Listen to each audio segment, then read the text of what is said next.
Why Bitcoin Uses So Much Energy by www.profitableinvestingtips.com. One of the complaints about Bitcoin is that it sucks up so much energy from the electric grid. A recent estimate of how much electricity it takes for mining one Bitcoin is 1,449 kilowatt hours. This is the average electricity consumption for an American household for 50 days. Here is why Bitcoin uses so much energy. This large amount of energy consumption has to do with the proof of work verification system used by Bitcoin. Miners need to solve 3 complex math problems, which are actually random problems. The miner who gets the job done first gets paid. Bitcoin's 3 complex mathematical problems. The 3 problems a Bitcoin miner needs to solve are the hashing problem, the Byzantine generals problem, and the double spending problem. At first glance, one might think that someone really smart could do very well at this because they could figure out problems faster than others could. That is not how it works. For example, the Byzantine generals problem is a game theory problem that has no answer that you can calculate. The miner simply has to guess again and again until they or someone else gets the answer. Thus, the prize generally goes to the mining operation with the most computers and the fastest computers.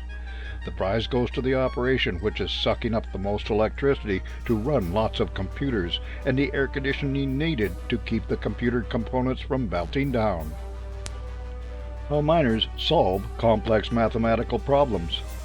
Bitcoin miners use ASICs, application-specific integrated circuits, designed to rapidly compute hashes. This means repetitively trying out random numbers in a mathematical formula to get an answer. The answers are then submitted again and again until a miner or someone else gets the answer.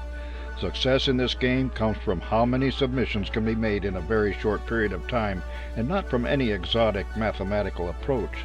Thus, supercomputers are not used in this game, but rather ranks of similar ASIC-driven computers churning out answers very fast. Thus, the system is designed to use lots of electricity. How does Bitcoin control the mining of new tokens? From what we have described so far, it would seem that a big, efficient Bitcoin mining operation could flood the market with Bitcoin tokens. However, the coding behind Bitcoin fixes an eventual limit to how many tokens can be mined. Bitcoin controls mining by controlling how much a miner earns. First of all, when the number of miners trying to solve the problems for a single token goes up, the target they are aiming for gets smaller. Additionally, Bitcoin periodically cuts what they pay in half about every 4 years.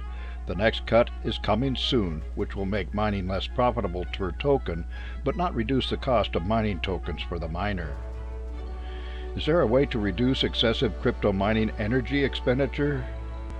The answer is yes, and it is used by Ethereum for mining of the Ether token. It is called staking. Bitcoin uses a proof of work system, problem solving. Ether uses a proof of stake system. In this way of mining crypto, individuals or companies deposit money, 32 Ether tokens, with Ethereum. They are now stakeholders in the system, validators who process transactions, store data, and new blocks to the blockchain. When a stakeholder vouches for the authenticity of a block, no proof of work is required, and Ether validation does not suck up the amount of electricity from the grid that Bitcoin does. For more insights and useful information about investments and investing, visit www.profitableinvestingtips.com.